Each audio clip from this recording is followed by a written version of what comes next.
Boom. Nope.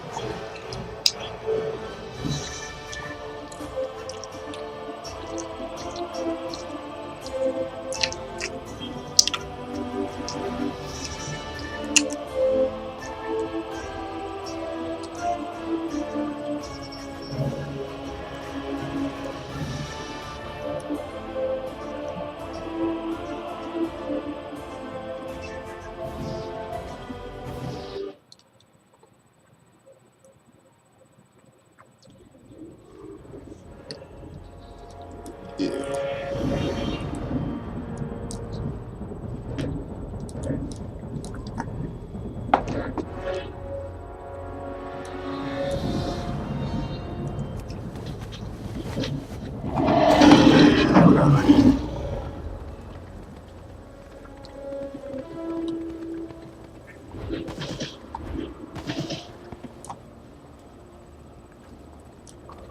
I'm gonna trick or tweet.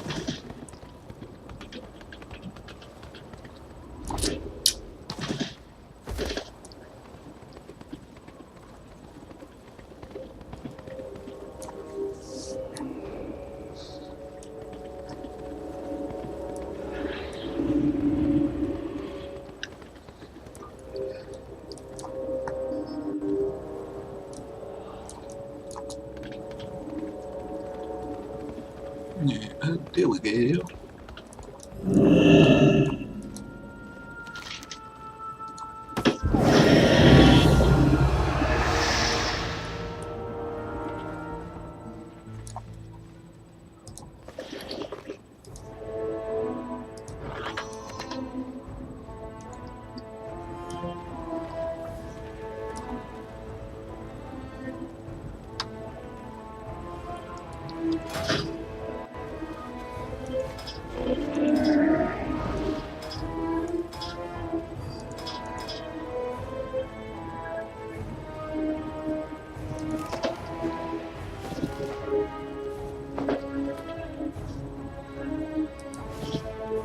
Oh shit, I had it on my. Oh yeah.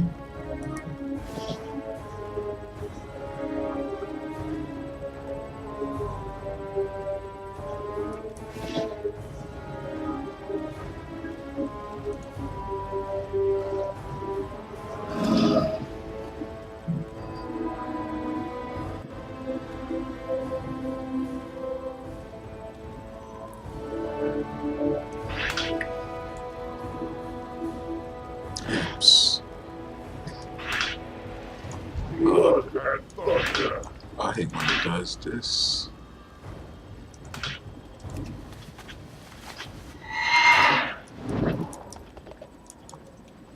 Alright, let's see. Let's get to some action.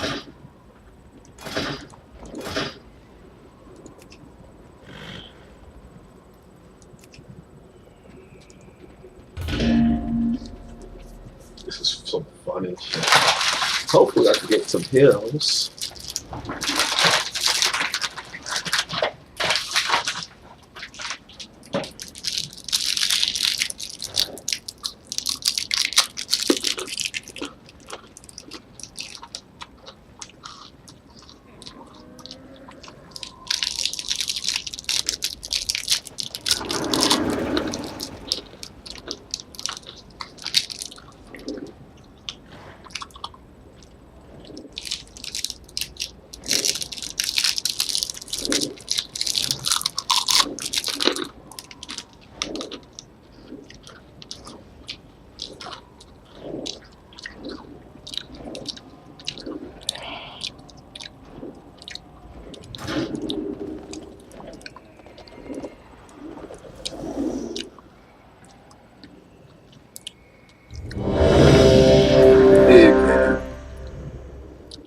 Time for my shitty tanking, man.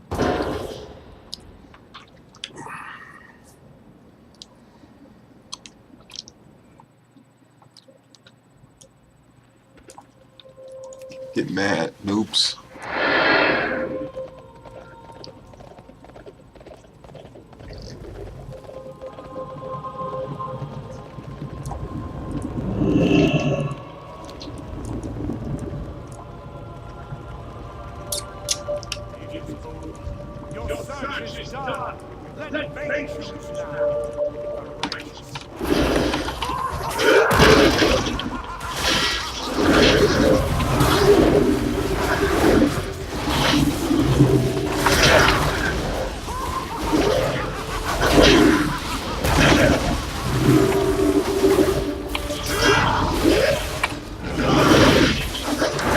hell, bitch?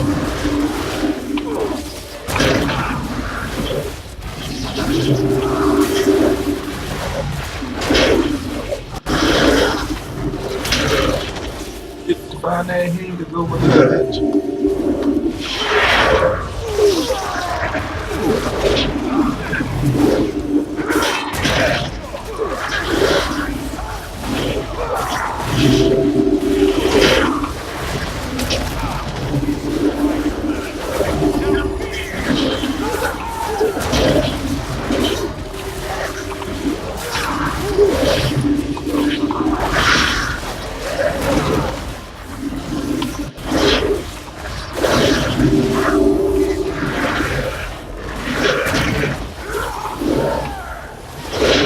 Get his big in here. Get your ass out there, boy. Get out.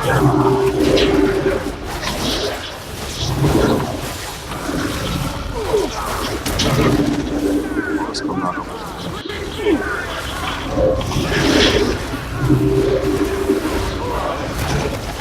This is what always kills me.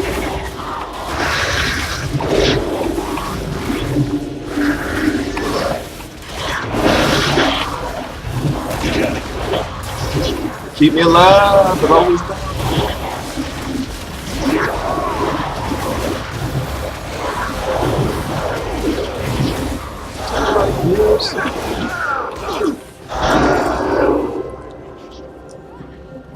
Okay, thank you.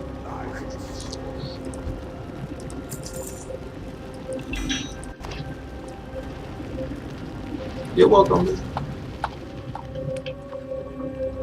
Me lucky? You lucky.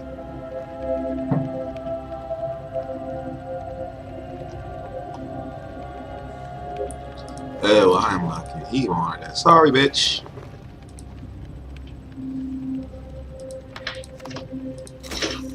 Oh. Sorry, yeah. Sorry.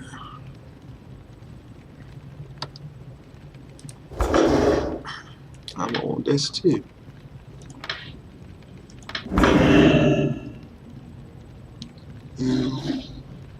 Where's the other crap I got? Oh. Alright, thanks, bitches. Bye-bye.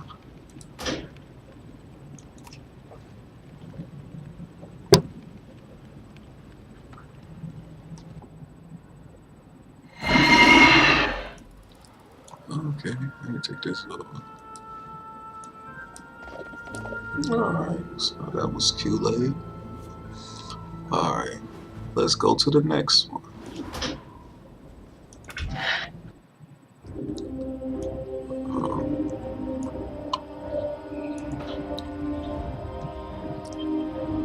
What's the next one? For the Featherman. Oh, go to Featherman.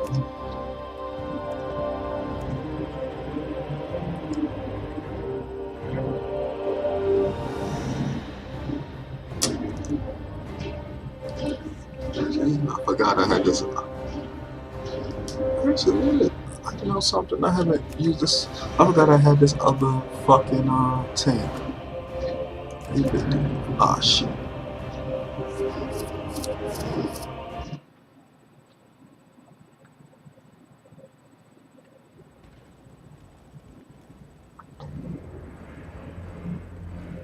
Oh, I ain't want to go to this one. I fucked up. Nah, I don't want to do that.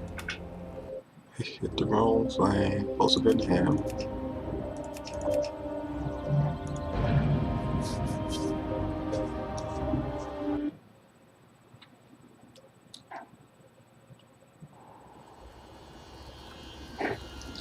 Yeah, okay. Now, let me fix this real quick. And do this and go.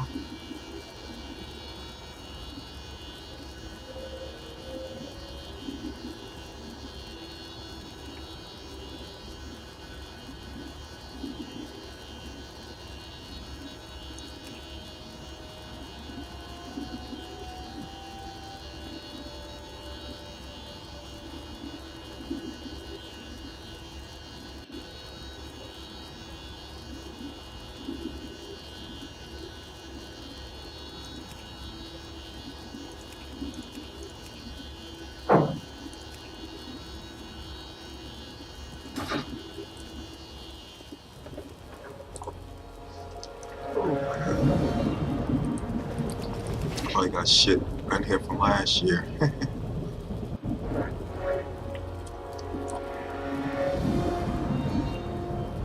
Alright.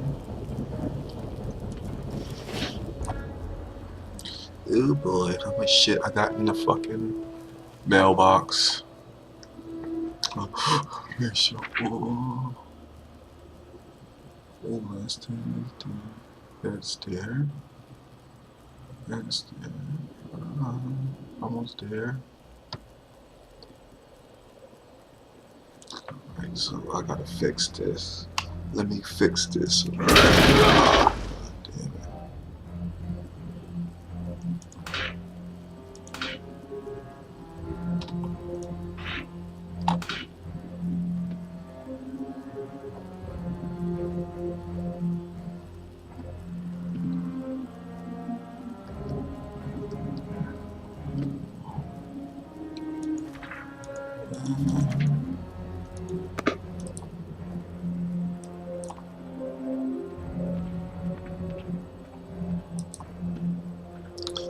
Oh man, that shows you just how long ago I was playing this.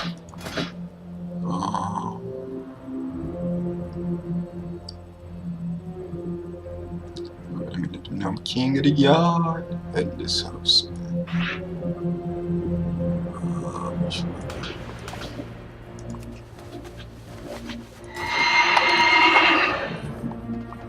Alright. Now, where these two? Yeah.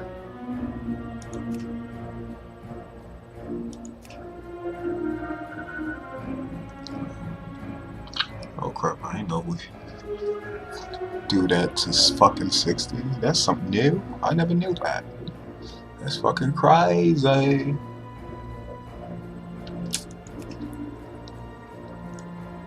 Wow, I might have to do that to give me the 60.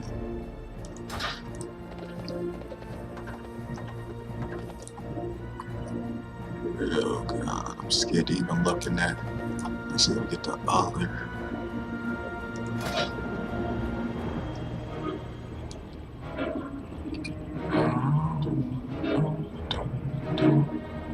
I don't even know if I'll read it.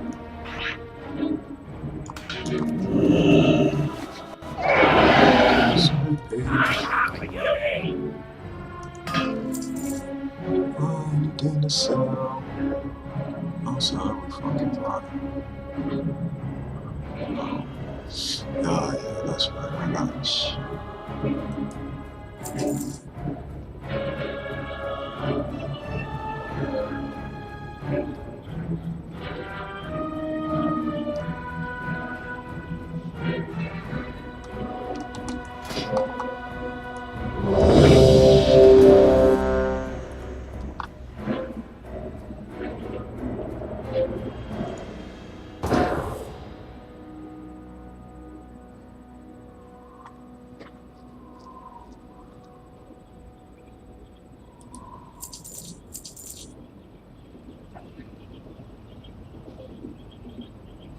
Come on, bitch.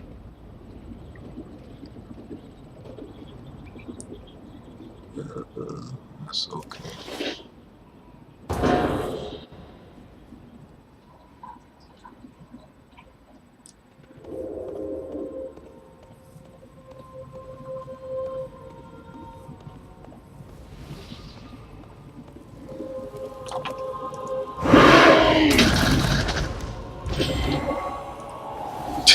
You bitch.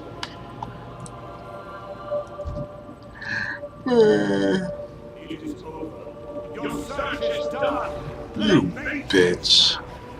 I should let.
Hear that fucking.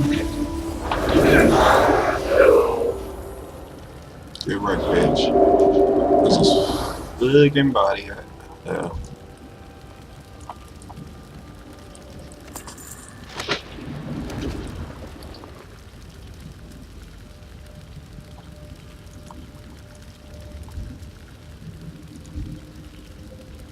That bitch.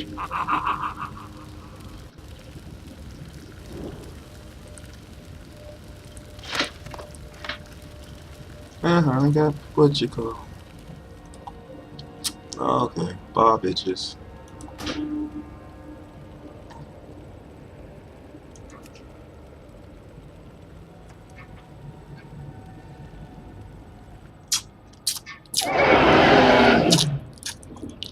Alright. Before I leave, let me check this mailbox.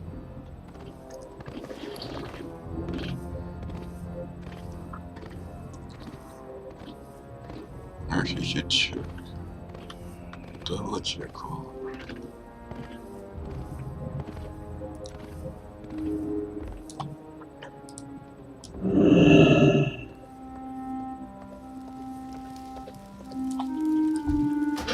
What do you want? Yeah, you can have all this man. Oh, there's something. Oh, I know what one it is. That's crazy. Oh, now we're gonna buy one of these because I have fucking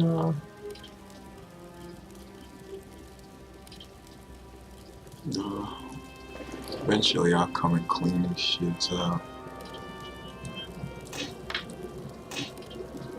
What is this? What's that? Oh, good.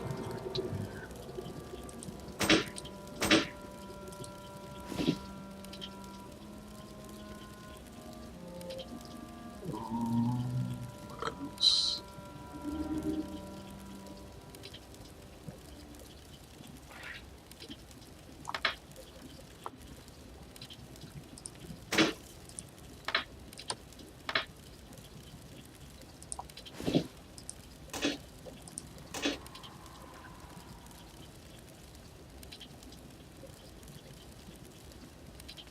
Yeah. How did I open it? Oh, it must be from last Keep year. your ear to the ground.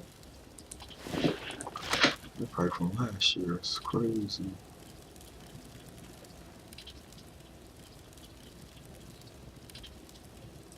Yo.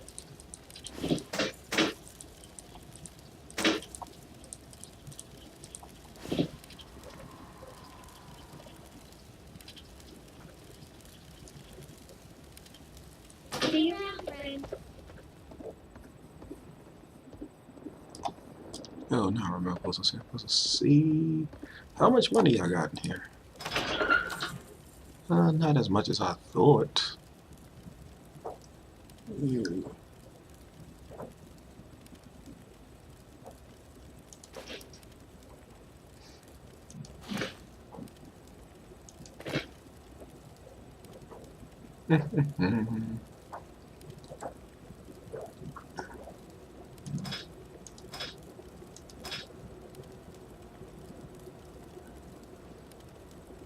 Damn, that's about to pass some was 3 years ago.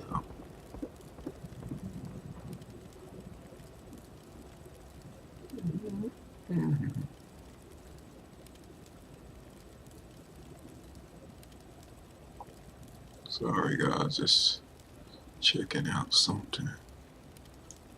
Alright, fuck that. Let me just see my thing. Applications. Yeah. I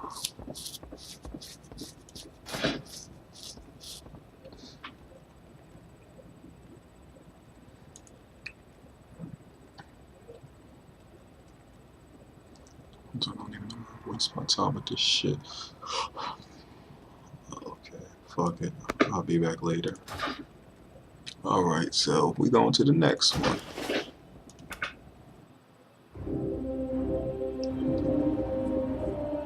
Alright, so who's the next one?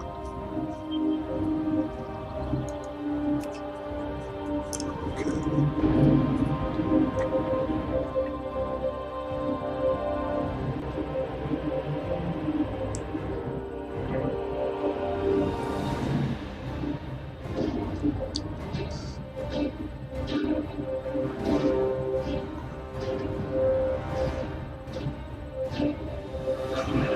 listen to some Grace Randolph while playing. Says a commercial.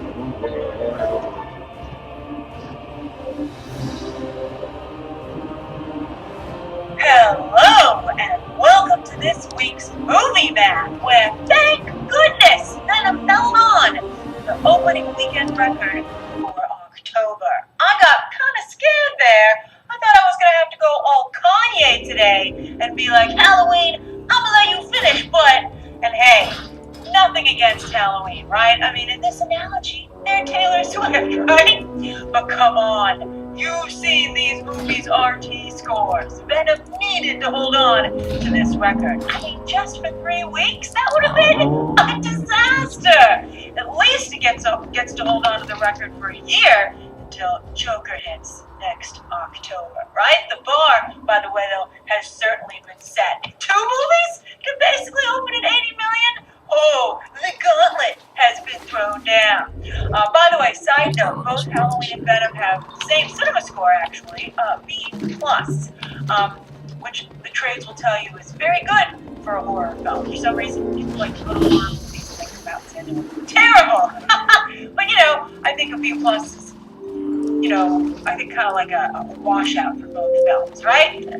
Obviously, considering people, and this is from my time doing audience reactions, people like to say nice things about what they've paid to see. So, it's hard to get out of the A's, quite frankly. All right, so anyway, while Halloween didn't claim the October opening weekend record, it still has plenty to boast about. Don't worry about Halloween. Not only is it by far the biggest debut for the franchise, and for a Halloween-aimed movie in October, but also for Jamie Lee Curtis, putting, as some noted, a woman in her late 50s at the top of the box office. You know who I bet's waiting by their phone right now? Nev Campbell and Jamie Lee Curtis. I really feel they come as a set when it comes to this, right? And in the age of James Wan, Jason Blum, and Warner Brothers horror, the genre has once again shifted. I believe time for a new set of rules. Now, some might say, well, Scream 4 just hit theaters in 2011. The last Halloween came out just a few years before that,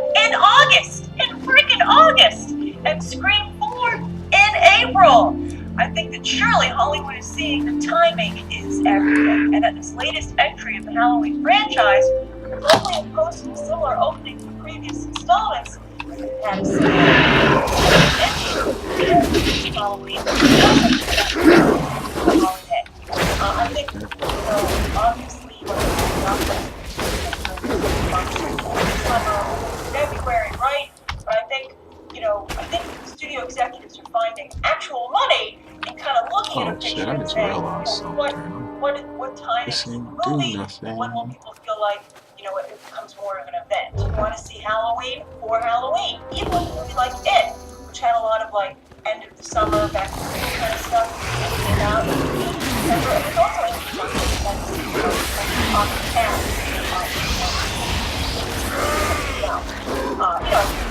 movie going. It's surprising. So long. Although, as I just said, the first Halloween, of course, didn't come out for Halloween. Now, speaking of Halloween, this entry was not front-loaded this weekend, meaning it's likely to have a very strong hold one more weekend to go before the year first. And it's smooth sailing for Michael Myers, right? Just keep that killing spree going. And there's certainly a big chunk of audience left to discover this movie, as I think it was about equal. I think in the split gender-wise, 60% of the opening weekend audience was 25 plus. Time to play up Andy Matichek in the ad campaign. She's the latest generation of the Strode family, Laurie's granddaughter. As I said in my review, she did an absolutely fabulous job. It'll be interesting to see if the actor does work a little bit to try and get a little extra, squeeze a little extra blood out of this movie. Now, speaking of getting more blood out of it, the trades are already talking about a sequel, and producer Jason Blum, working hard to raise his public profile, sometimes making some mistakes in doing so. But anyway, he said he's eager to make another Halloween movie. And of course, because his trademark horror franchise is the house brand on their last brand box office. This was also vital to his daughter challenged by Warner Brothers. wanted to help Warner Brothers build their own crazy successful mission. So it's a huge win. The opening, by the way, wasn't any of the documents. That's a smile on Blum's face, right? Prove that he's still a killer producer to be feared in the horror market. Meanwhile, October's other two star movies are also still going strong. Star Wars staying at number 2, and Venom's in third place. Star Wars has passed 200 million worldwide. It's a little soft overseas, but still, that movie made place as an hour's done. It's a launch record. Just checking all the boxes, right? And Venom, they would like to reach 200 million domestic. I don't know at the rate that it's going that it will. I think it'll come close, but I don't know. Worldwide, though, it's 461. And remember, as we discussed, the rate is 1 so good. Don't they make their money back, right? Studio and box office take into account that's still the formula for about how it shakes out. Unless you're Disney and you ask for more money in the first couple of weeks. Anyway, Venom still has a side of the antidote that box office boost to get within striking distance of Sony's other Spidey picks. It's a bit behind, right? Because right now, even The Meg and Hotel Transylvania 3 have made more money globally. It's a tough business, right? And Amy Pascal, although her deadline, yeah, she's not taking the part of that out of the MCU ever. That's her web. She wants to get more characters into the MCU, not out of it. I'm sorry. Speaking of Venom, there's much talk about Sony's decision like PG-13 rather than R-rated. Keep in mind that Venom cost $100 million to make for advertising, but a movie like Halloween cost just $10 million. Beautiful, sexy profit margins. In Chapter 1, just $45 million budget. Whereas Deadpool 58, where Ryan Reynolds really messed up, was pretty much doubling his budget for the second film and keeping the box office. People say,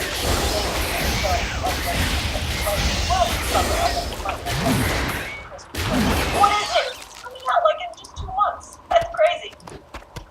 But I think that when it comes to Venom and Halloween, both movies made the right choice with their ratings. But Hollywood surely is noticing that a successful business plan emerged for cheap R-rated movies, right? With 2019's Joker costing just $55 million to make, it would seem like this would be one of those movies that would put an R rating upon. However, it's also a comic book character, so we'll have to see what Warner Brothers decides as they combine two of their strongest verticals. They can wait till. I hope that they're filming to maybe have an R rating and just cut it down if it turns out. I mean, well, I guess we'll have to see how it looks. I'm not sure. I think they're making some very crazy artistic choices, or just, like, masquerading as artistic choices. See if Tom Phillips has it in them. But it might need the R rating. But, and also, it's a tough call. I do not envy one of those. Elsewhere, word of mouth didn't exactly clear the last word. Man, nobody back down to earth. It didn't even go down yet. Nope.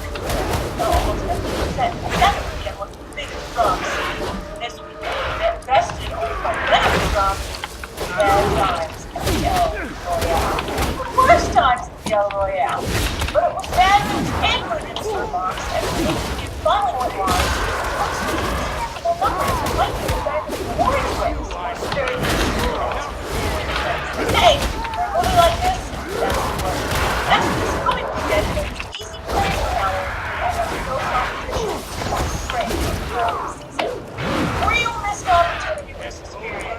Maybe the change on why. Obviously, they're going to be based on your average. Chances. But critical blow pull off. Although, time for reward to go to Johnson was, and maybe self-employment, right?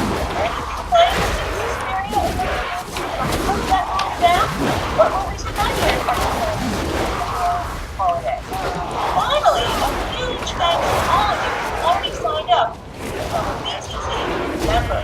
First week of BTT Live has been a lot of fun with so many of you joining in, but I just want to make sure that all of you who are members know how to access your member exclusive content. You should be following me on Twitter. I hope you'll be following me on Twitter no matter what. We have a lot of fun over there. But if you're a BTT member, it's particularly important because I'll remind you that the links to your exclusive content again go up under the community tab on the Beyond the Trailer main YouTube channel, approximately 15 minutes or so before the live show starts. And then that link stays up if you would prefer to watch BTT Live or other content, member exclusive content, on your own schedule. Speaking of other member exclusives, don't forget that this Tuesday at 7 p.m. Eastern Standard Time, we're going to watch The Incredibles 2 together, along with that new end of mode Jack short. I'm so excited.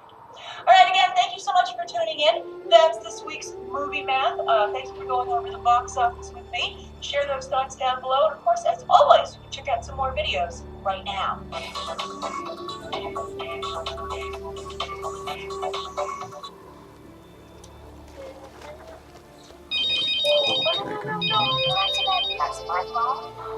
Oh my goodness gracious! I'm sorry.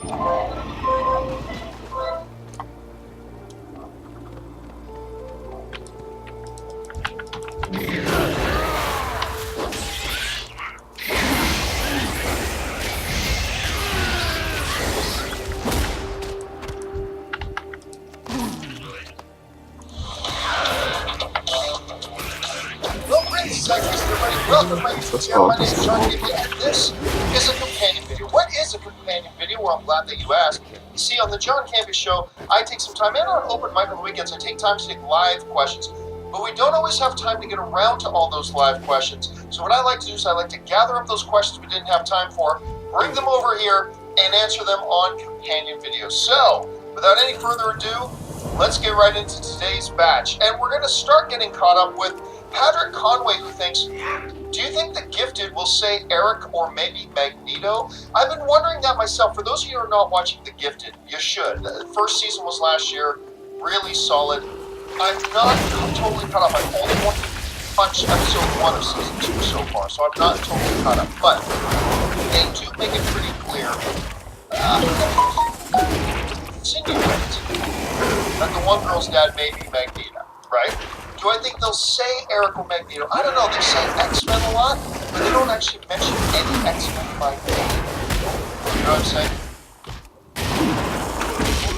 So I'm not really sure that we'll... Look, the funny thing is, like I said, I'm probably 2 or 3 episodes behind. For all I know, they've actually already said the name, but I'm going to go out on a limb right now and guess that they're not going to say it. At least not this year. But who knows? That could change. All right, next up. Adam Tander writes, hey John, been a massive fan ever since your Hobbit review from about 4 years ago. Thank you so much, man. Big congratulations on your new position. So deserved. Excited to see what great content you bring us. Well, thanks a lot, man. And of course, on Friday, we launched, I guess you could call it the John Campbell Show Phase 2 from the new studio. I was extremely happy with how it went. I'm absolutely over the moon with how it went. Yeah, there were a couple technical problems. The audio overall was too low. The lighting on me was a little too bright. The lighting on Quickies was a little too dim. But we'll get those things fixed out. I'll be honest with you, I expected problems for the first episode. I was expecting more problems from the first episode. But that seemed to be it, the technical problems. So we'll get those figured out. Thank you so much, Adam. I appreciate the kind words. All right, next up. Lyle Maven writes, I hope when DC reboots, well, I don't think they're rebooting anytime soon, but I hope when DC reboots, people won't mock DC and go, well, I mean, look, not everybody mocks DC. Some people like what they do, but, you know, they do get a lot of criticism, and you know, some of the criticism they get is deserved. I mean, fair. They have not put out a product that everybody can get on board with. Some of us, including me, have gotten on board with it, but even those of us who are on board, they can understand why they wouldn't. First of all, I think they should reboot, but obviously it doesn't look like they're going to. And then as to whether or not people want them, well, it's up to them. It's up to Warner Brothers. You know, and what kind of product they put out. And they can get off to a good start with this Aquaman movie, which looks really good. And you got James Wan directing it. I think everything's in place for Aquaman to be a really good success. And I don't mean making $1 billion, but it doesn't need to make $1 billion. I think Aquaman can be a great success, and that would be a good start. But again, Lyle, it's all up to Warner Brothers and DC with what kinds of movies. If they put out movies that are really divisive and a whole bunch of people don't like again, they're going to get mocked for. Just like any other, like Tom Cruise's The Mummy got mocked. I mean, that's just the way it is. So it's really up to them at this point. Dakota Walker writes, John, I missed the news. Where can I read about it? Sorry, Dakota, I'm not quite sure what news we're talking about. Sorry, man, I gotta be a little bit more specific than that. Ben Rainer writes, any updates on Sisters Brothers? Well, when you wrote Sister, but it's Sisters Brothers. And that's with John C. Reilly, Joaquin Phoenix, Riz Ahmed, Jake Gyllenhaal. It's got reviews. It's a Western, for those who may not have heard of it, and it's already in theaters.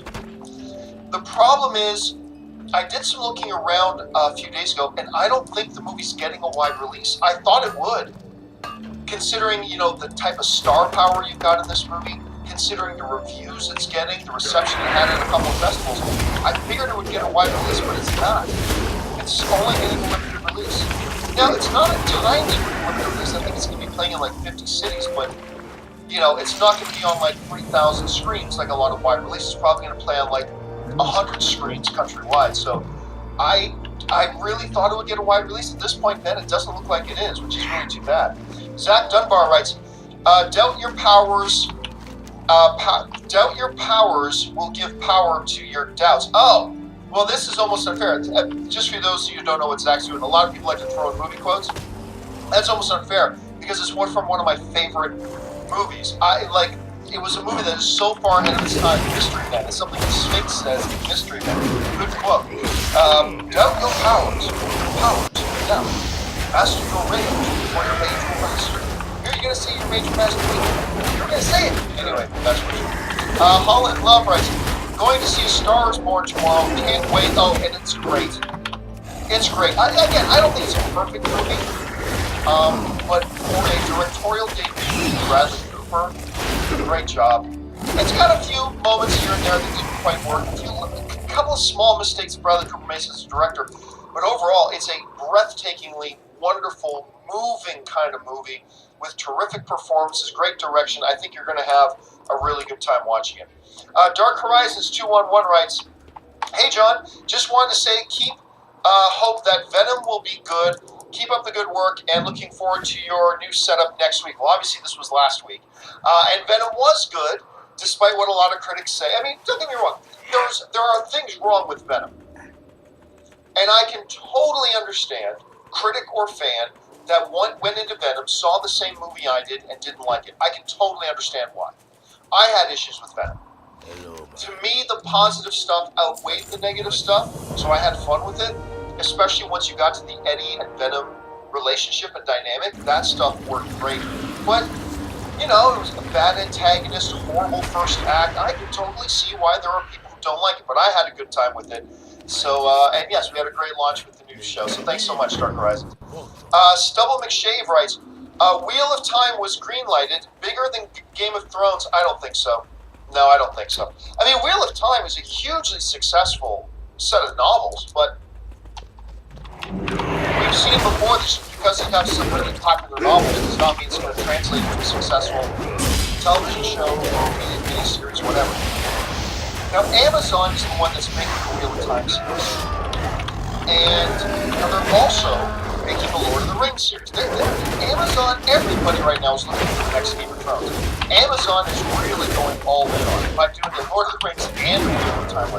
Will either of them be bigger than Lord of the Game of Thrones? No, I don't think either of them will. But the books are, we're not talking about books. And just because the books are big does not mean anybody's going to go see the show. I don't know, there's something to me about, look, it's not like I've read The Wheel of Time exhaustively, but I've read a bunch. I don't know that it plays out cinematically very well. I don't know. You're going to have to wait and see. Could be great, could not be great, but, I have all the faith in the world in Lord of the Rings too, but it's not going to be bigger than Game of Thrones. I don't think either of them will be. I mean, anything's possible, but I don't think they will be. Hardy Buck 4 writes, you hear about Ethan Hawke retracting his statement about the superhero movies and admitted he loves Logan and Doctor Strange. I think a little of that might be PR spin, but then again, I don't really care. I mean, look, I think sometimes we put too much weight, and I think I'm guilty of this too, just full disclosure. We gotta remember, a lot of these times that these celebrities make comments, it's when they're kind of cornered in an interview and then ask something out of nowhere and they just give their first reaction, whatever, and then we all hold them accountable for it as if it was a planned statement. You know what I mean? And look, Ethan Hawke said some really stupid things about the comic book genre. I'm not surprised he's backtracking on some of those. I've always liked Ethan Hawke. He's a tremendously gifted guy. I've had him in my studio before. I've had a chance to talk to him on a number of occasions. He seems like a totally legit, authentic, real guy. I've always appreciated him. With stupid comments, he seems to be trying to walk the back now. And honestly, I don't care. I'm over it already, as I think most of you guys are over it already. Not Your Average Gamer writes, if Venom's considered somewhat of a failure, and there's no Spider-Man reference, does that open the door for him to join the MCU? Or should they create their own version when the time comes? Love the show. No, I mean, first of all, this is obviously over a week old. Of course, Venom, let me pull it up now. Venom was anything but a failure.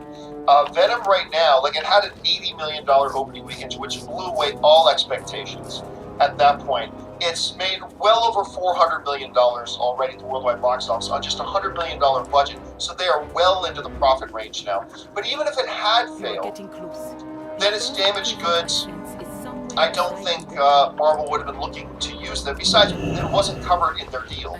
So no, even if it had failed, it wouldn't have increased the chances of it being in the MCU at all.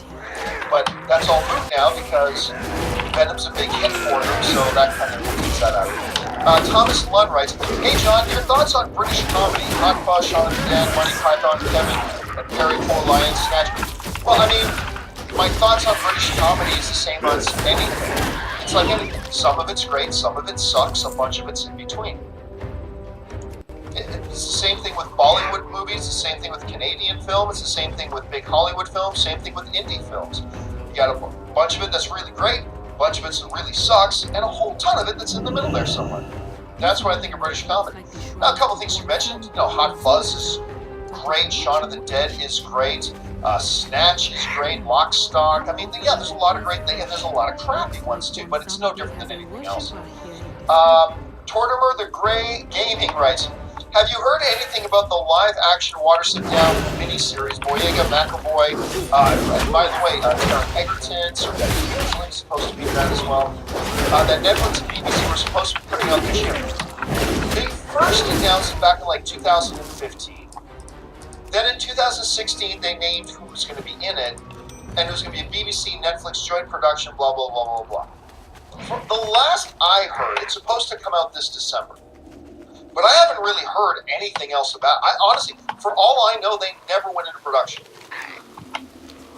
All I know is that the last I heard, it's supposed to come out sometime in December of this year.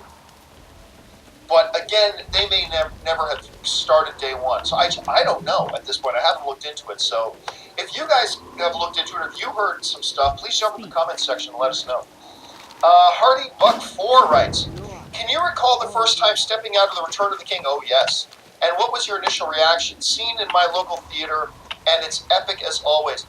I remember, I've never been so engrossed in end credits like I was with Lord of the Rings Return of the King.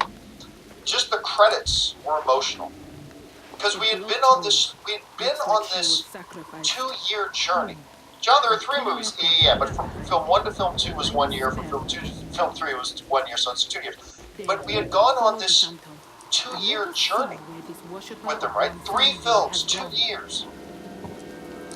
And then it ends, and they had that end credits with the pencil sketchings, the art sketchings, showing different moments and characters throughout it, as that amazing Annie Lennox Into the West, the greatest end credit song in the history of film. I'm telling you, but once every 2 or 3 months, I'll just pop on that song Into the West, and I'll just think about Lord of the Rings. It's amazing. On the horizon. I'm not going to try to sing Annie Lennox. It's just so beautiful and moving, and like I've never been that riveted in end credits, just watching the images, and it's like recapping these last couple of years that we all had spent together, you know? So, and I knew from the first time I saw the movie, I knew this was one of the greatest movies ever made. And today I still maintain that while Lord of the Rings Return of the King is not necessarily the greatest movie ever made, it is the single greatest achievement in film. I've been saying this for ages. When you take into consideration all the various disciplines and arts that go into making a motion picture, costume design, makeup, cinematography, writing, directing, acting, visual effects, music, performances, blah, blah, blah. When you take in all the dozens of different disciplines and arts that go into movies, I challenge you to show me a single movie with that much, that has achieved that much. It's incredible. It is, in my opinion, the single greatest achievement in film history. I really do. I still believe that. So anyway, that's kind of the way I look at it. Yeah, man, I'll always remember the way I felt coming out of that movie, for sure. Bo Hunt writes, have you seen Solo yet on digital? I actually haven't. I saw it a number of times in theater, but I haven't seen it on digital. They added some scenes and did some edits. The Kessel segment flows so much better now. Good to know. I mean, I really enjoyed Solo. I thought it was a great, fun space adventure movie. It was wonderful. It was a swashbuckling space adventure. It was perfect for what it was trying to be. A movie that nobody asked for, by the way. But Ron Howard did what Ron Howard does. He stepped in and saved that movie. He made a really enjoyable film. Yeah, so I'd be curious to see what these changes are. I don't have a lot of time, but I'd be curious to see what those changes are. All right, Gabriel Barreto writes, I saw the first 2 episodes of Titans at a screening in New York City, and boy, I enjoyed it. The way Robin says, F you, Batman, in the episode is used more in context than how it was used in the trailer. Well, remember, I've said that before, right? Like, I believed when we saw the trailer, and I said this during my trailer reaction to it, and the trailer is just garbage. But I remember saying, look, I bet there's a really good possibility here that in context in the show, with this line happening, says, F Batman, right? I bet in context it's going to play a lot better. But man, it was a mistake to throw it in the trailer. Look how dark and edgy our show is, kids. Robin says, F Batman. Ooh, aren't we dark? Like, it came across as desperate and pathetic. So I'm not surprised. I'm not surprised to hear that it played better in the show. I'm not going to be watching it anytime soon. I have no interest in the show. The trailers were absolute garbage. I'm not going to go and get the DC streaming service just so I can watch Teen Titans. Now, when they do, what I am curious about is the Swamp Thing show they're going to do. So once they have a little bit more content, more original programming on there, then I'll pick it up, and at that point I'll probably give Titans a shot, but probably not before then. But I'm glad you enjoyed it, man. Gabriel Reed writes, since Venom was supposed to be rated R, it was never supposed to be rated R, so let's just get that out of the way. Did Sony purposefully make it PG-13 because they knew it wouldn't get a great reception from critics? No, it had nothing to do with it. Anytime that studios are aiming for a particular thing, it's for marketing's sake. It's for marketing's sake. I think what happened was they made their movie and they realized this movie could easily be PG-13. Okay, then let's just do it. Let's just tweak the few things we need to tweak to make it PG-13. And that's what they did. And you know, the funny thing is, there's a lot of damn violence in the movie. There's a big body count, huge body count in Venom. You know, I mean, Venom eats people in this movie. The difference is that when a guy gets run through with a giant, huge blade that then pins him against the wall, you don't see blood gushing out. That's the only thing. That's it. You see the big blade going through and all. You just don't see squirt, squirt, squirt. That wouldn't have made the movie any better. And I said this for a long time. A lot of times today, what gets you your R rating isn't even violence. You can get away with a hell of a lot of violence in PG-13s. What gets you your R rating these days is anything that's sexually suggestive or explicit and obscene language. That's it. Did any of us expect to hear a lot of F-bombs dropped in Venom? Would more F-bombs have made the movie better? Nah, I think what it came down to was they made their movie, and then at the end of the day said, okay, what would this movie get? And it's probably just going to get a PG-13. And if it wasn't that all we have to do is just change this visual a little bit, this a little bit. And remember, Sony doesn't give a rating to its own movie. They submit their movie to the MPAA, and the MPAA gives them a rating, right? So there was never a point that it was supposed to be R. I mean, one time the director said, we're going for R, but just as you do that, you do the film at the end of the day, it was probably closer to PG-13 than R. So they thought, well, then we'll just do a PG-13, made a few tweaks to make sure it got the PG-13, submitted to the MPA, and away they went. And it didn't need to be rated R. This was a movie that no way, shape, or form needed to be R. Martin Volek writes, saw Venom yesterday, kind of entertaining and funny. Story is meh, action is lacking, some things don't make sense. Not horrible like the reviews say. Well, remember, there's a bunch of critics that liked it. Like, I remember I got into this online debate with somebody. Let me see if I can pull this up here. I got into this online debate with somebody who was trying to tell me that every single critic hated Venom. And I'm like telling him, well, no, first of all, that's not true. Not every single... Yes, it is. Every single critic hated Venom. I'm like, but it's got a 30% on Rotten Tomatoes. Right, that means nobody liked it. I'm still shocked how many people do still have no clue how Rotten Tomatoes works. Rotten Tomatoes did not give Venom a 30% rating. What the 30% means is that they collected all the information from all the critics everywhere and go, how many of them liked the movie versus how many of them didn't like the movie. 30% isn't a score. 30% is the number of critics who saw it that liked the movie. So roughly 1 in 3. 1 out of every 3 critics liked the movie. 2 out of every 3 didn't. That's what it means. And I tried to explain it to them. This is not... Hello. There are lots of critics. That like Venom.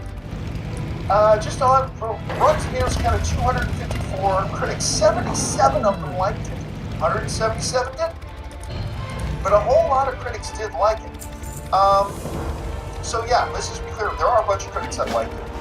And I enjoyed it too. But again, it's one of those movies where I think if you're honest, even if you love Venom, I think if you're honest, you go, yeah, but I can see why people wouldn't like it. Like, I like it, and I had fun, but I can totally see why people wouldn't. Right? I think Venom is one of those kinds of movies. But I enjoyed it. I had a good time. I'm glad you had a good time with it too.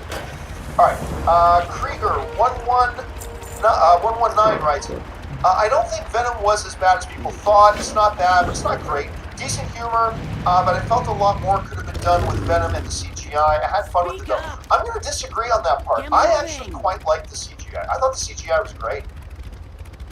I thought Venom looked really good.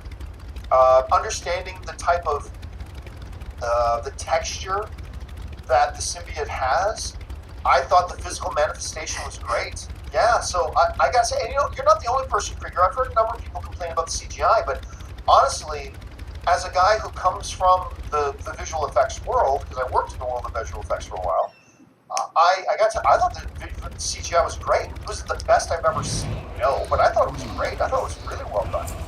So I'll disagree with you on that one a little bit, just a little bit. Alright, Celestial Marmalade, I love that name, right? Hey John, I'm not a big fan of country/folk music, so it got me thinking, can a person's musical tastes make them less likely to enjoy a film like A Star is Born? Congratulations, by the way. Contrary to popular belief, there is no country music in A Star is Born. I know you see Bradley Cooper wearing a cowboy hat, but he's a rock star in the movie. At least that's certainly how it played to me. And listen to all the other music he does in the movie. There's this one song that he played in the trailer. Maybe it's time to let the old ways die. I guess you can make an argument that if you listen to that song a certain way, it sounds like a country tune a bit. But a lot of the other music he plays in, it's clear he's a rock act. He's a rock musician. So that's not a problem. But yes, I hate country music. I hate it. I think it's awful. Actually, I think the term in itself is an oxymoron. Country and music. That's an oxymoron. I don't like country music at all, right? But I loved Walk the Line. I loved Walk the Line. I love Coal Miner's Daughter. I mean, so yeah, as long as the story's good, it doesn't matter if you like the music. There are people who hate hip hop but really like 9 Mile. I can't even remember the name of the stupid Eminem movie. I think it's 9 Mile, 8 Mile, 8 Mile. I know people who are not into rap or anything like that, but they like 8 Mile. So yeah, I think you're perfectly good. I think you're sick. Murray Wright writes, do you like Diet Pepsi or Pepsi Max? I like Max better because of the taste. I am not a fan of Pepsi Max. I much prefer Diet Pepsi, as a matter of fact. But thanks for asking. Chad's Big Huge Geek commentary writes, Shrek 5 has a May release date, but not even a mention of it from the studio. Weird to me. It does not have a release date. I mean, unless I'm wrong about that, but let me just open up Box Office Mojo's Alright. release So I'll finish schedule this, and and next look time I at come May. in, now it's time to finish. And Man. yep, nothing. There is no Shrek Halloween listed thing. as having a release date in May Halloween. at all. Or I'm gonna anywhere, go to as a matter of sleep. fact. No, actually, I'm watching Daredevil. Then I'm gonna go to sleep. No release date Daredevil, there. one more So season. maybe at some point, I mean, sometime, season there was some 3, reports but I in the gotta past watch that, oh, they're episode working on 4. the script. Maybe they'll be aiming for May 2019 or something like that. But as far as I know, that never actually happened. So we can probably bury that one. God, I would love to be wrong about that, though. I'd love to see a Shrek 5. Really? Carrie Nevis writes, could Disney put Tom Holland's Spidey as show on streaming when Sony takes Spidey back after Far From Home? Well, first of all, I don't think Sony is taking Spider-Man back after Far From Home. With Venom's success, I think that ensures, I told you guys this before, I said, if you want to see Spider-Man stay in the MCU, you better hope Venom's a success. Because then Sony can see, oh, we can make successful movies in our superhero universe and we didn't need Spider-Man. Great, we can leave Spider-Man in the MCU. And I told you, if Venom flopped, Sony would go, oh, I guess we can't make this work without Spider-Man. Better go get Spider-Man back. So what did I tell you? Venom now is a big hit for them. I believe Spider-Man is safe in the MCU. But let's say, for argument's sake, that Venom flopped and Sony took back Spider-Man. Could Disney then put a Tom Holland Spider-Man on a streaming show? No, they can't. They can't do a live-action Spider-Man. That's a violation of their contract. So, no, even if Sony had taken Spider-Man back, Marvel could not use Spider-Man anymore. That would be it. Tout fini. They would not be allowed to use Spider-Man anymore at all. Not on television, not in... I mean, in anime, but just not live action. You couldn't do anything live action with it. Let's see. Aaron Kidd writes, I love the Brendan Fraser movie Mummy. Which one was better in your opinion? The Tom Cruise Mummy or Brendan Fraser? Oh, easy Brendan Fraser's Mummy.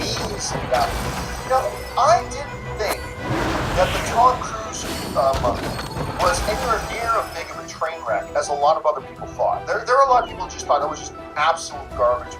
And it does have a lot of problems. I didn't think it was all that bad. I thought it was not great, but I didn't think it was all that bad. But still, yeah, the Brendan Fraser one, clear by a mile for me. Brendan Fraser one over the Tom Cruise one. No questions asked. John Hine writes, pile of bodies, pile of heads. I'm guessing that's another movie quote, but this one stumps me. That one I don't know what that one is. If you guys know which the quote, pile of bodies, pile of heads comes from, jump into the comment section and let me know. Alright guys, that will do it for this installment of the companion videos. Get caught up on a bunch of questions. We still have more to get caught up on, so there are more companion videos to come. Thanks a lot for being here, guys. Don't forget the John Candy Show, now in the new studio, makes its return on Monday morning. Make sure you join us for that at 10 a.m. That's our new start time, 10 a.m.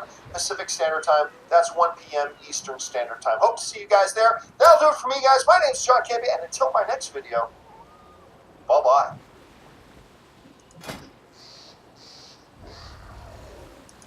Never mind that. Alright, what else is to listen to?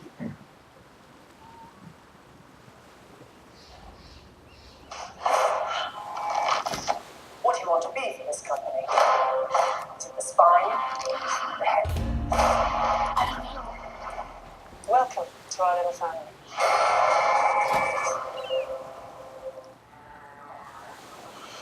What do you say? You in?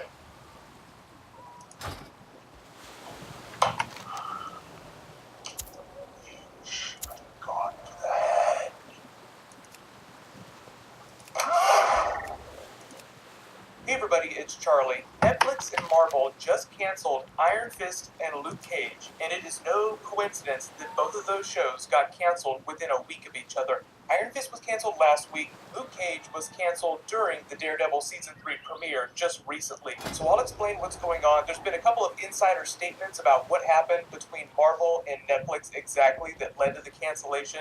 It's not quite as complicated as it seems, but it's a confluence of a couple different events, including budget, creative direction of the shows, and this new Disney streaming service. So if you're new to the channel, there's a new round of that Spider-Man PS4 game giveaway. All you have to do is enter, be a subscriber, and leave a comment on the video. This is the official statement from Netflix about Luke Cage recently. They say, unfortunately, Marvel's Luke Cage will not return for a third season. Everyone at Marvel Television and Netflix is grateful to the dedicated showrunner, writers, cast, and crew who brought Harlem's hero to life for the past 2 seasons, and to the fans who have supported the series. Same deal for Iron Fist last week. Thank you for the support, but Iron Fist will not continue. Marvel has already said that Iron Fist, the character, will continue in the universe, meaning that he'll pop up on the other shows in cameos and guest starring spots, like he showed up during Luke Cage for a Heroes for Hire single episode.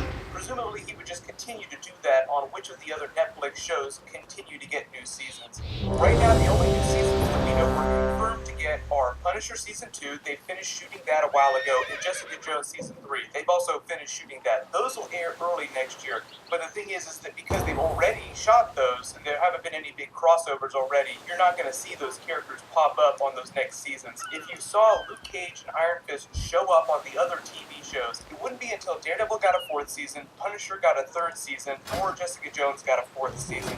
Now, none of those have been confirmed. Jeff Loeb did say that there were plans already for Daredevil Seasons 4 and 5, but Netflix hasn't confirmed that Daredevil has been renewed for Season 4. I am crossing my fingers that Netflix doesn't also cancel Daredevil, and this isn't like a bloodbath, and then they just wait until Jessica Jones and Punisher premiere and then cancel those TV shows too. If this winds up being a really big line in the sand. But here's the real reason that people have been talking about why Luke Cage in particular was canceled. Because even though it might not have brought in the subscriber numbers that a season of Daredevil might, it still was usually nominated for a lot of awards. And there are only a couple of things that Netflix cares about. They care about bringing in new subscribers and winning awards. So if your show does one of those 2 things really well and it doesn't cost too much, then Netflix will just keep making it for forever. But insiders in this Marvel Netflix deal have said that the Luke Cage cancellation was largely because of creative differences between Netflix and Marvel over the direction that the story was taking during Luke Cage Season 3, and the inability to reach terms for a 3rd season on a business level. That means financially, it also means the number of episodes. Remember how Iron Fist was from 13 episodes, all the Marvel series get together in an episode? Marvel needs to pay less money for more episodes. There are a bunch of warriors in Marvel that are trying to make Marvel as much money as possible, regardless of the including Netflix, that wants to get that Marvel base of subscribers and make as much money as possible. They have to afford it. You'll remember way back when they first announced the deal with all 4 of the Netflix member shows teaming up, it came at a time when Netflix was desperate for branded content. Marvel and Disney was a huge franchise. The reason they were that they bought 30 episodes of all 4 seasons in on top of that. You're talking hundreds and hundreds of millions of dollars. Marvel's talking. They were really happy about that. The problem is that out of all the seasons, only a couple performed really well, brought in a bunch of new subscribers, and like a couple of people just flat out hated it or didn't care about it. So now that Netflix is at a more mature stage of its business cycle, they have to burden up their budget. They have to act like a grown on that list. The show is not performing the way they want it to, and it's not headed in a direction that will make it seem like it's performing it better. They have to cancel it. So for example, that Heroes for Hire episode probably the most watched episode of the series. It's awesome. Heroes for Hire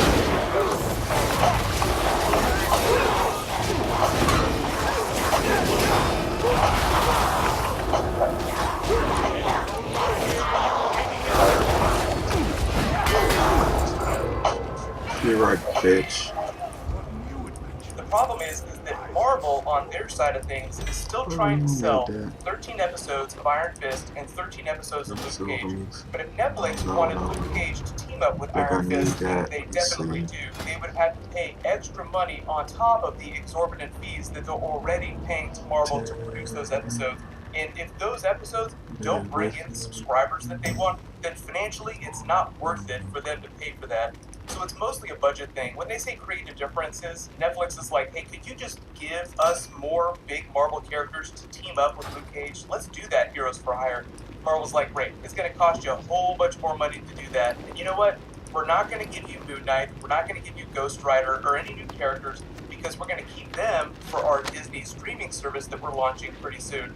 So it's not a really big conspiracy or anything like that. I don't think that they're secretly going to launch a Heroes for Hire TV show, but I do think that they're able to do that because the thing is that Marvel is obviously hoarding all of its premium content for that Disney streaming service that it's launching. They have Tom Hiddleston doing a Loki TV show based on his movie character. You've never seen a big A-list movie star do a giant TV show in that way before. Same thing with Scarlet Witch's TV show. It's going to be crazy. But Netflix still has the exclusive rights to the shows that it's already doing. It's just that they don't get Alright, new I'm gonna do characters one on top more of and then that. So like that's it Ghost for Rider me. is not going to appear in any of the Netflix Marvel series. Marvel isn't going to give that character up. But that does mean, because they still have the characters that they have right now, they could do a team-up show But with did Luke he know Cage and Ghost Iron Rider was Fist. on the If they Agent of don't wind Shield? up doing it, it probably just comes down to subscriber numbers. Like, Netflix probably feels like they get more value just having those characters cameo I hate on when I forget Daredevil which or a new season of hell of Jessica that. Jones. So odds are what'll probably happen is you'll see Luke Cage and Iron Fist do Heroes for Hire, but when they do, it'll just be them showing up for an episode or two during Daredevil Season 4 or Jessica Jones Season 4. And again, a lot of that's just dependent on whether or not those episodes perform well enough and the show's bringing enough new subscribers. Because in order to get both of those big stars to do a really big action-heavy episode like you would do with the two of them together, it costs way more money to produce than a normal episode. So odds are Heroes for Hire really only happens on Daredevil, because I don't think that Jessica Jones brings in the subscriber numbers that Daredevil does. So I think odds are pretty good that we get Daredevil Season 4. We'll see how Punisher Season 2 performs. I don't think that anybody from the Defenders crossed over to Season 2. That'll probably air sometime March or April next year. So we'll Crazy talk more how about that when they start dropping this trailers for it. They this did not people will attach be any on. Punisher trailers to the end of Daredevil Season 3. So I'll do more Daredevil videos real soon. I'm giving people a chance to watch the series. Just leave all your requests in the comments below and just let me know, what do you want them to do with Iron Fist and Luke Cage if they don't do a Heroes for Hire TV show? What'll happen is Marvel just announced their new Phase 4 movie schedule, so I'll do a new video for that. That should post in a little while. There's some Titans that I'm working on too, so I'll try to get that out as fast as possible. I'll leave the Marvel giveaway open till I post that. Click here for my breakdown of that new Avengers 4 trailer, and click here for my non-spoilery Daredevil Season 3 review. Thank you so much for watching. Everybody stay awesome. We'll see you guys tonight.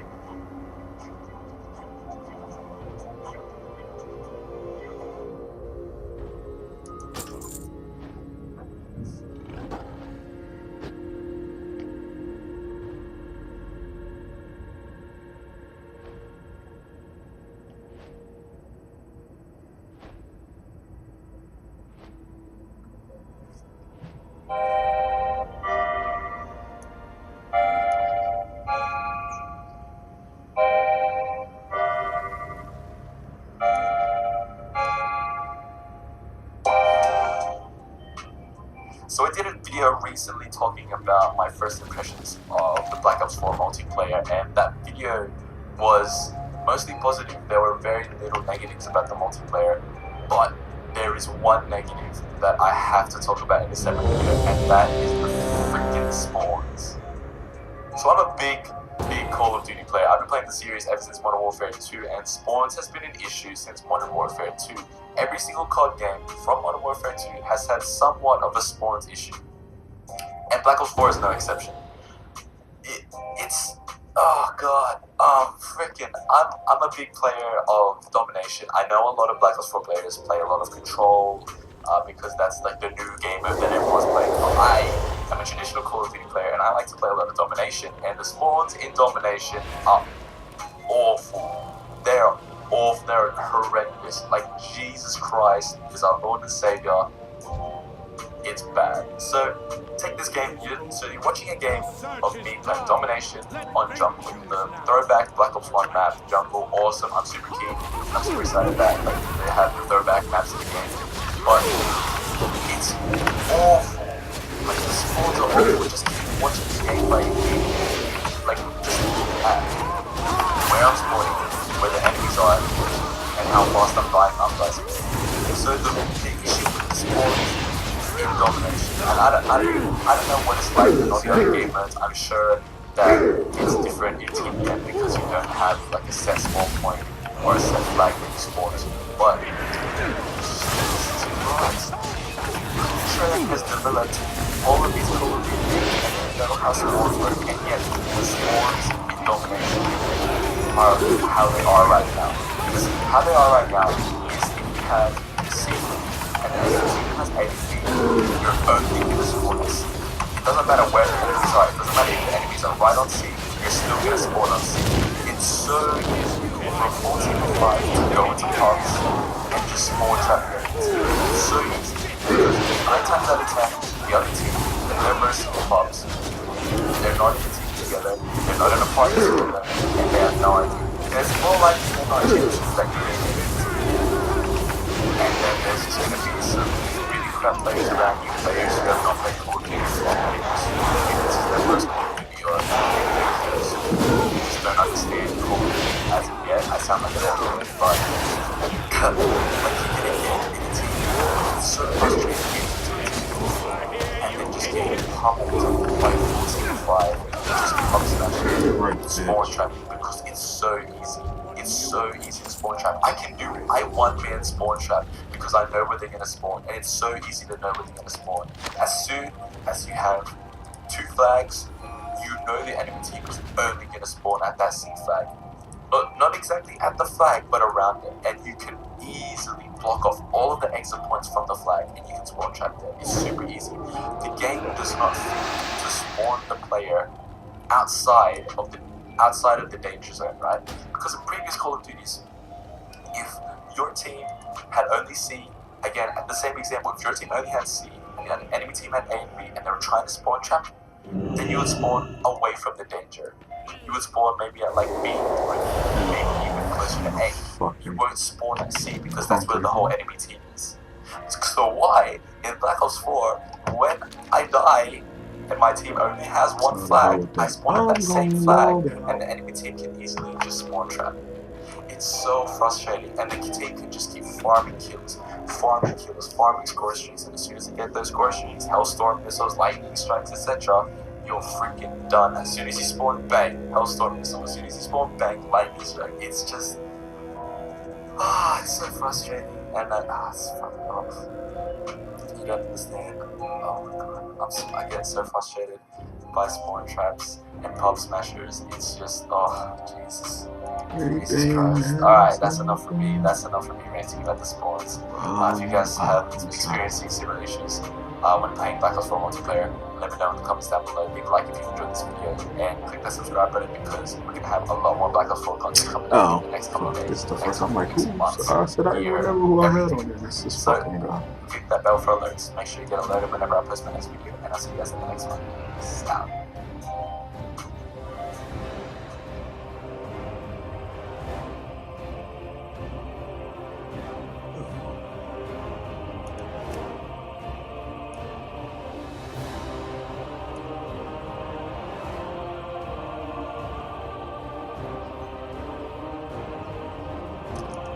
Something.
Alright, we gonna get bullshit.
Alright. Let's see what happens.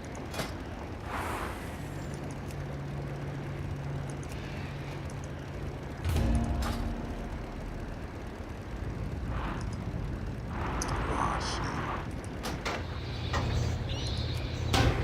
Forgot that.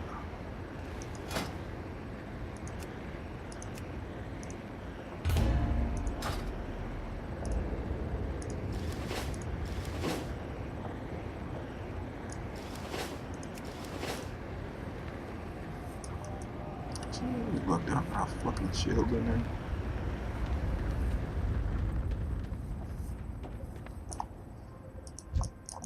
What's on your mind?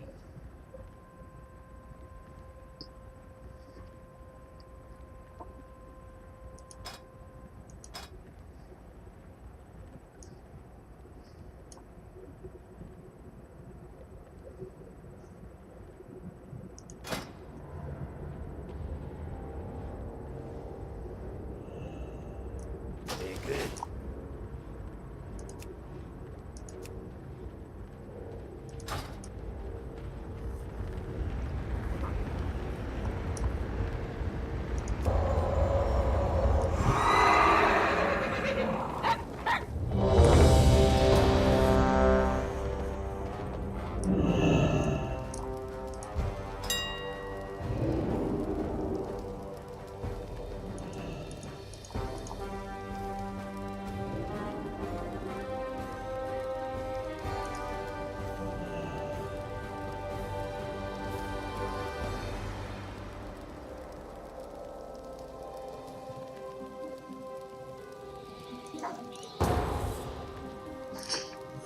Okay, let's see.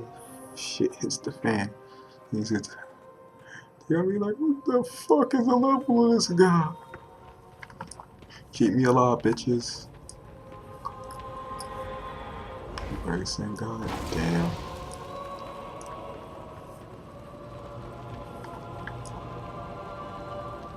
It is over. Your search is done. Let fate choose now. The righteous one.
Damn, keep me alive, bitch.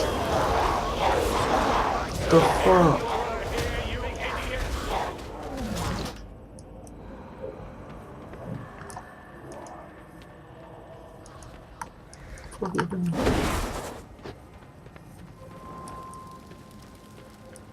Wait a minute. You told me we lost the whole fucking thing? What the fuck?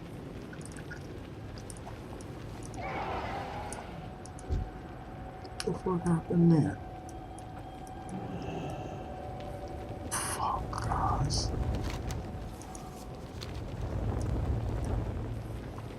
Well, this is the first. It is over. Your search is done. Let fate choose now. The righteous. Fucking loud.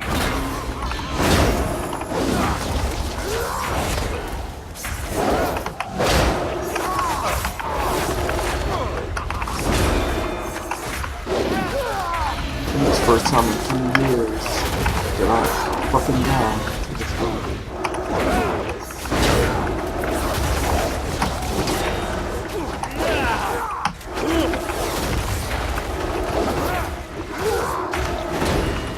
I think I fucked up when I popped that bubble. Thought I could hold aggro when I did that, and I didn't. I'm staying on here, kill that fucking thing. Kill it. What the fuck? Kill a.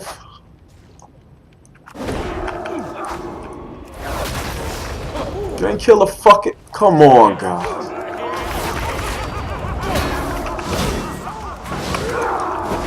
Oh, come on.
Oh shit.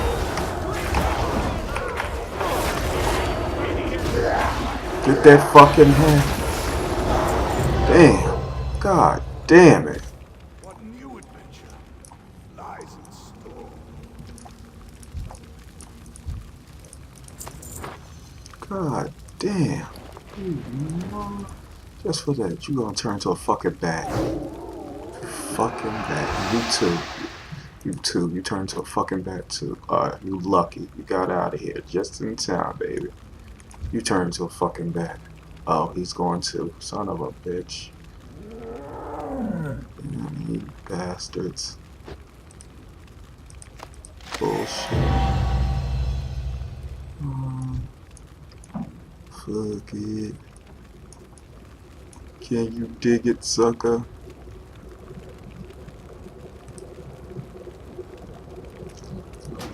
Peace, bitches. I did the best I could. Sorry, bad laugh. Okay. I like doing. That's it. Anyway. Maybe I'll level this guy up too. Peace in the Middle East, my brother. My millions and millions of viewers. Peace.